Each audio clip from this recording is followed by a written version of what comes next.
ইলাহা ইল্লাহু, আল্লাহ ছাড়া কোনো মাবুদ নাই। খালি অর্থ এই পর্যন্তই ক্ষান্ত না দোস্ত।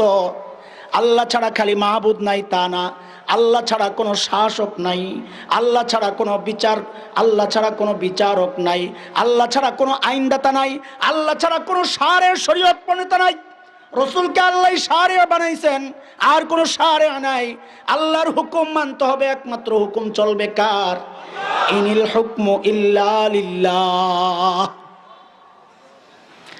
দুনিয়ায় মানুষ আল্লাহর এই সিফাতের মধ্যে ভাগ বসানোর কারণে আল্লাহ কিয়ামতের দিন ওই সমস্ত সব মানুষকে ডাক দিয়া জিজ্ঞেস করবেন, লিমানিল মুলকুল ইয়াউম লিল্লাহিল ওয়াহিদিল কাহ্হার। পারলে দেখাও আজকে ক্ষমতা, দেখাও। আজকে দেখানোর কোনো সুযোগ নাই।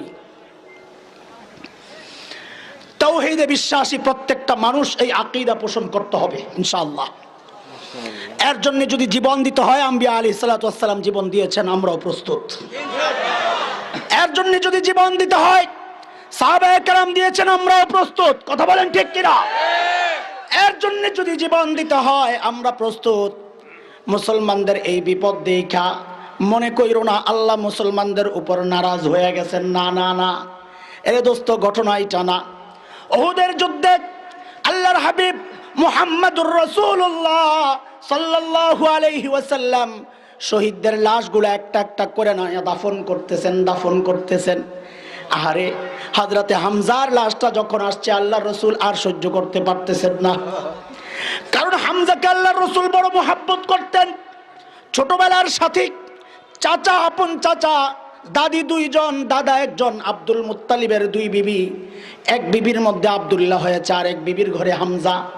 দাদি দুইজন হলেও দাদা একজন, কিন্তু এক লগের একসাথে ওঠা বসা।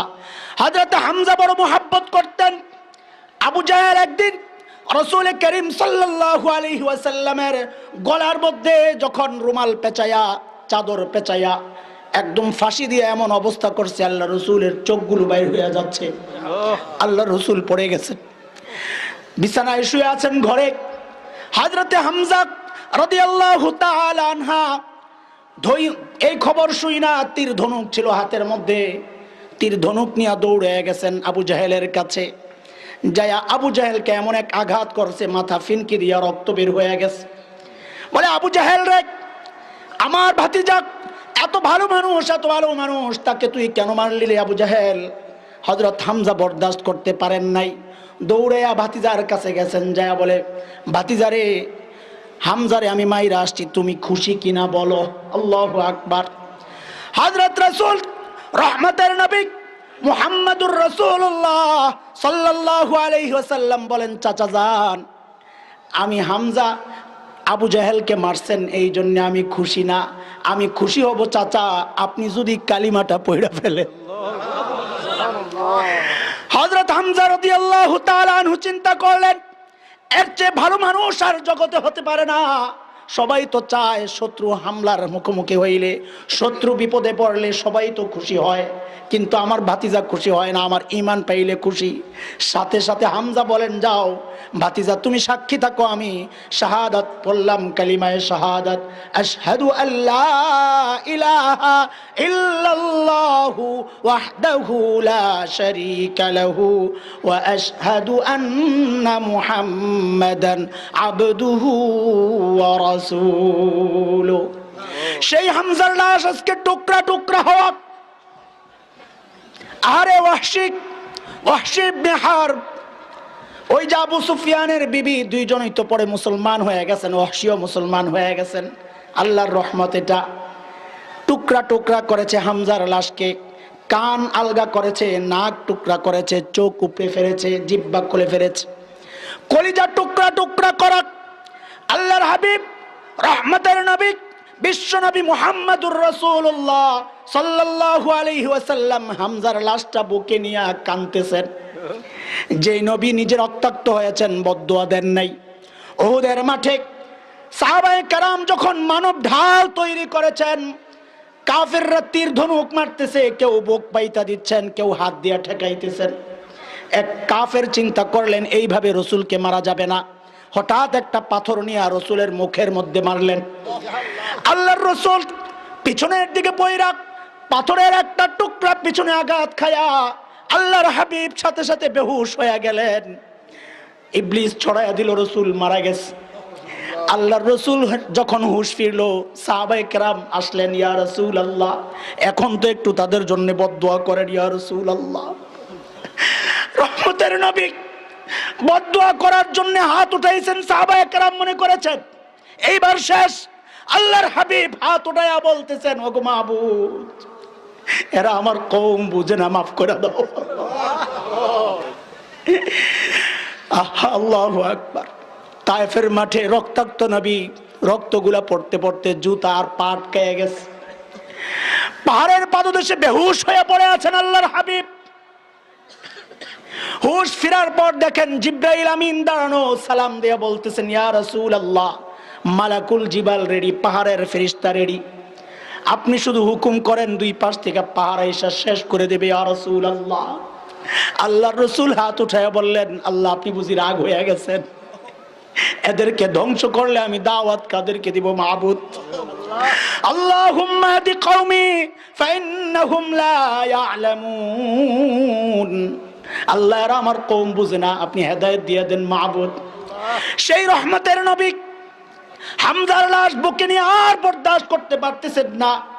আল্লাহর আসমানের দিকে তাকায়া বলতেছেন, ওগো মাবুদ আমি প্রতিশোধ নিব, আমি প্রতিশোধ নিব, আমি প্রতিশোধ নিব। কত দুঃখ পাইছেন রাসূল। হযরত জিবরাইল আমিনকে আল্লাহ পাঠায়া দিয়েছেন আমার দোস্তরে যায় সান্ত্বনা দাও আগে।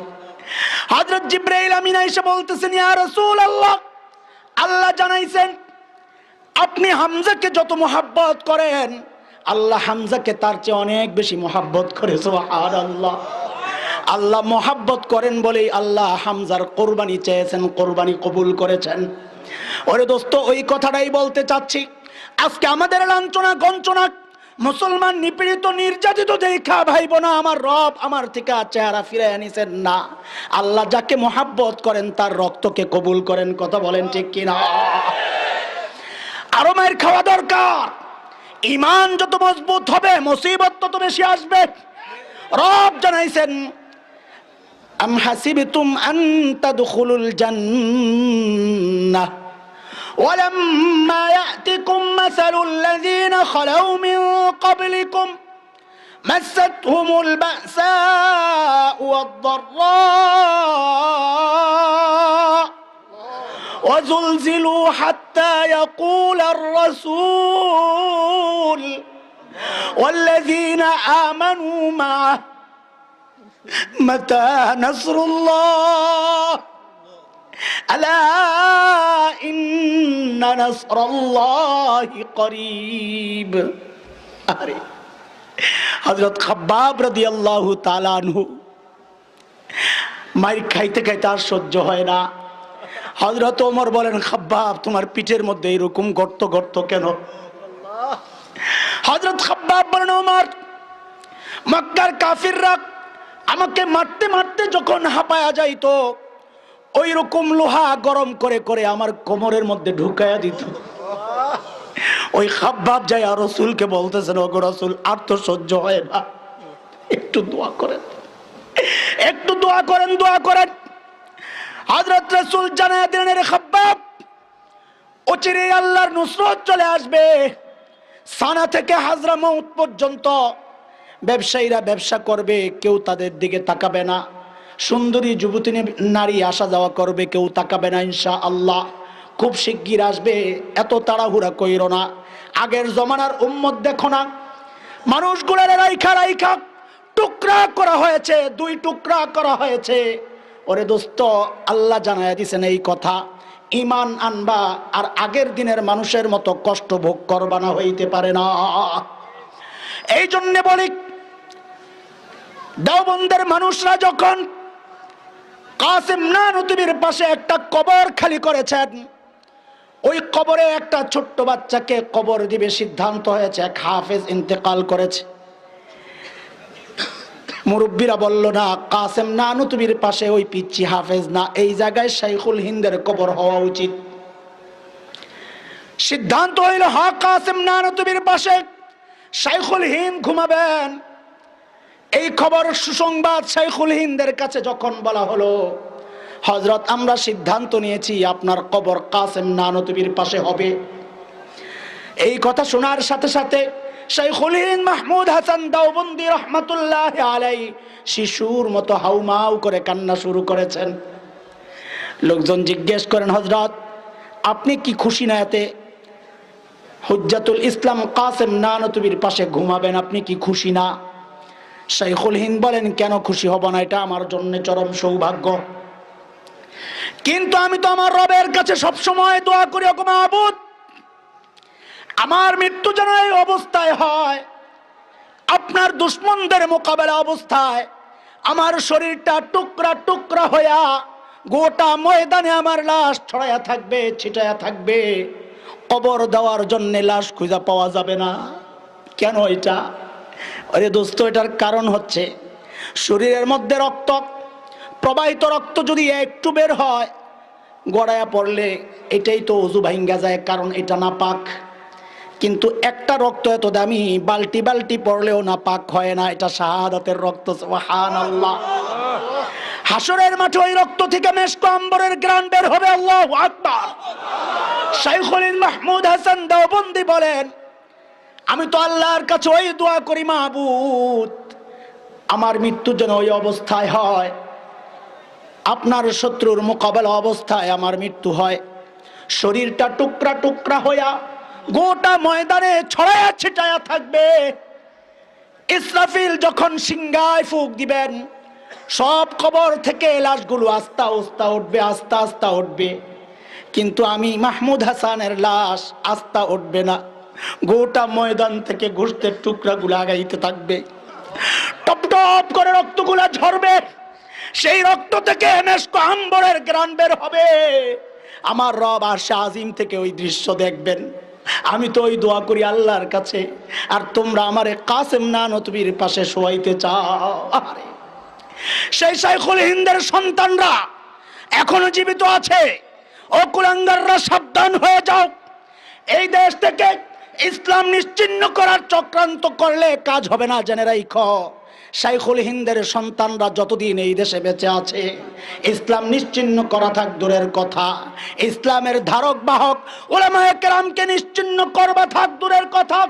আমাদের ইতিহাস শুনে রাখো, উলামায়ে দেওবন্দের রক্ত যখন ভারত উপমহাদেশের জমিন স্পর্শ করেছিল, ইংরেজ লাল কুত্তারা পালাতে বাধ্য হয়েছিল। উলামায়ে দেওবন্দের রক্ত যখন আফগানিস্তানের জমিন স্পর্শ করেছিল, রাশিয়ার শ্বেত ভল্লুকেরা পালাতে বাধ্য হয়েছিল। ওরে কুলাঙ্গাররা, শুনে রাখ, সেই উলামায়ে দেওবন্দের রক্ত এখনো আছে, আলহামদুলিল্লাহ। খোদার কসম খায়া বলি, এই দেশ থেকে ইসলামকে নিশ্চিহ্ন করার চক্রান্ত যদি করা হয়, তোদের পূর্বপুরুষরা পালাতে পেরেছিল, খোদার কসম একটা কুলাঙ্গারকে পালাতে দেওয়া হবে না।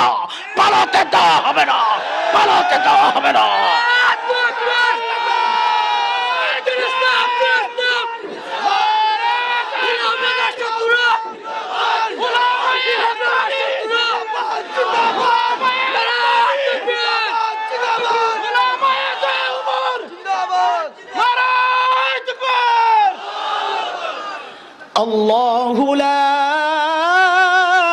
ইলাহা ইল্লা হুয়াল হাইয়ুল কাইয়্যুম।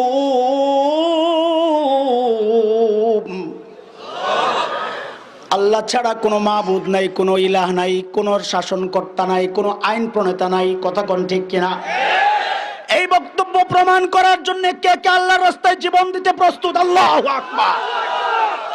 আল্লাহ কবুল করেন, হাত নামান।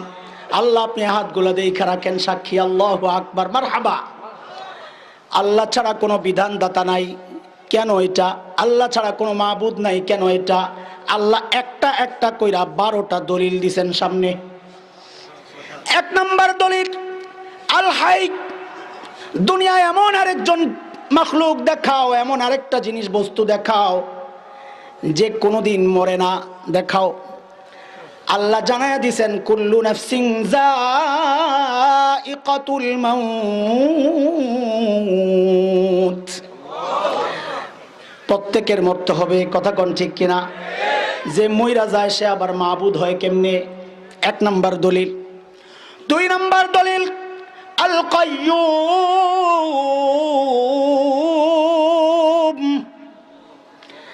যে সব কিছুর রক্ষক, এই সব কিছু রক্ষা করতেছেন কে? আল্লাহু আকবার। আহারে যখন বিমানে উঠি আমি খুব অনুভব করি, এই যে দোয়া পড়ি, সুবহানাল্লাযী সাখখারা লানা হাযা ওয়া মা কুন্না লাহু মুকরিনিন ওয়া ইন্না ইলা রাব্বিনা লামুনকালিবুন। আমরা একে বশীভূত করতে পারতাম না আসলেই তো। কতজন একটা প্লেন কিভাবে উড়ে চলে যেতেছে এতগুলো মানুষ নিয়ে, আল্লাহু আকবার। সমুদ্র পানিগুলো যদি আমাদের দেশের দিকে চলে আসতো আমরা সব শেষ হয়ে যাইতাম। আল্লাহ আটকায় রাখছেন, সুবহানাল্লাহ। আহা, চিন্তা করেন, মাখলুক নিয়ে চিন্তা করেন, আল্লাহর সৃষ্টি নিয়ে চিন্তা করেন, ঈমান মজবুত হবে ইনশাআল্লাহ। 2 নাম্বার দলিল এটা। এটা তুমি তো তোমার দেশই রক্ষা করতে পারো না। কয়দিন পরে পরে আমেরিকা এত বড় পরাশক্তি, কয়দিন পরে পরে খবর আসে ভূমিকম্প এলাকা শেষ।